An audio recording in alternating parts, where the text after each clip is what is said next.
In 1973, churches across America launched a new campaign. The campaign was called Key 73, and the point of the campaign was to convert as many young Jews as possible to Christianity. This posed an enormous threat to Jewish congregations across America. And unfortunately, many vulnerable young Jews were caught up in this and converted to Christianity. At the time, the great Rabbi Aryeh Kaplan wrote an article where he spoke about why it is that so many Jewish youths had been caught up in this. Why is it that they didn't look into their own religion? Why didn't they see that there was beauty and meaning and vitality in Judaism? Why did they have to go elsewhere? And his conclusions were quite frightening. Rabbi Kaplan wrote that these young Jewish people throw up their arms and they say, Judaism?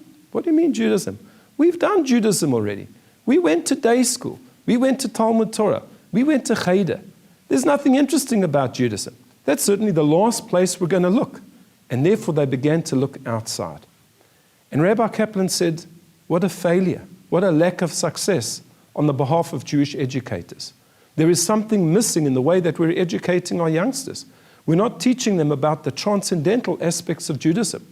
We're not emphasizing the sacredness of Judaism, perhaps the fun in Judaism, the fact that God is the central point of Judaism. Rabbi Kaplan was known for his very different ideas. Once he was invited to a shul, and instead of praying with the people there, he sat down and he taught them how to do Jewish meditation. Rabbi Kaplan brought the opinion of a Jewish educator. He doesn't name him. And this Jewish educator had a radical idea. He said that in order to correct this problem, what we should do is close down Jewish schools, day schools. It sounded incredibly radical. And what would be the point of that? And I think that Rabbi Kaplan was referring to words that had been written several decades before by Rabbi Shimshon Raphael Hirsch. Rabbi Hirsch was a great advocate of orthodoxy in Germany at a time that reform was flourishing. And most of the Jewish community had left the traditional folds.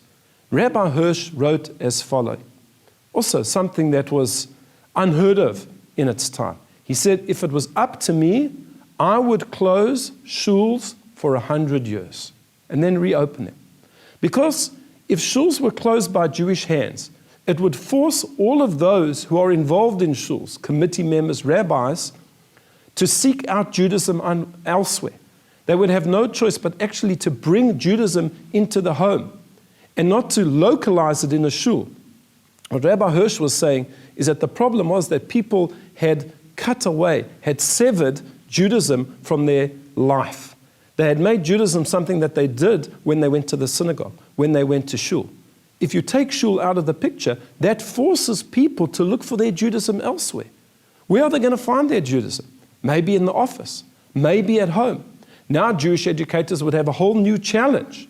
They would be able to tell people how to live a Jewish life, and not so much just about going to school or the synagogue.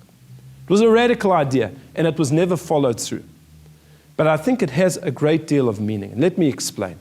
In this week's Parsha, we find that there are an enormous amount of mitzvot. And these mitzvot, these commandments, cover all aspects of life. They cover marriage. They cover funerals. They cover how we deal with other people vis-a-vis our financial relationships with them. Every aspect of Judaism is covered. And this is exactly the point that Rabbi Hirsch was making. Judaism is not a religion in the strict sense. It's not something that we do only when we go to some type of a religious institution or building a shul or a temple. It's part of our very lives. Look at the mitzvot in the Parsha. They infiltrate and they come into every single area of our lives. Whether it's the boardroom, whether it's the bedroom, whether it's the school, whether it's the office, Judaism is there all of the time. It shouldn't be something that is localized just to the synagogue. And that's the point that he was making.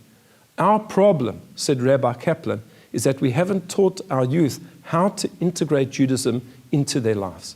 Judaism comes down right to our very fingertips. If one studies the code of Jewish law, it doesn't just speak about what you have to do in shul, it speaks about what you have to do at home. There are even laws about how you tie your shoelaces. Which shoe should you put on first? Which shoelace should you tie first? How should you speak to your co-workers? Should you pay your co-workers on time? Do you have to follow the law of the land, or must you follow only the law that's mentioned in the Talmud? All of these aspects are dealt with by the Torah and about the Talmud.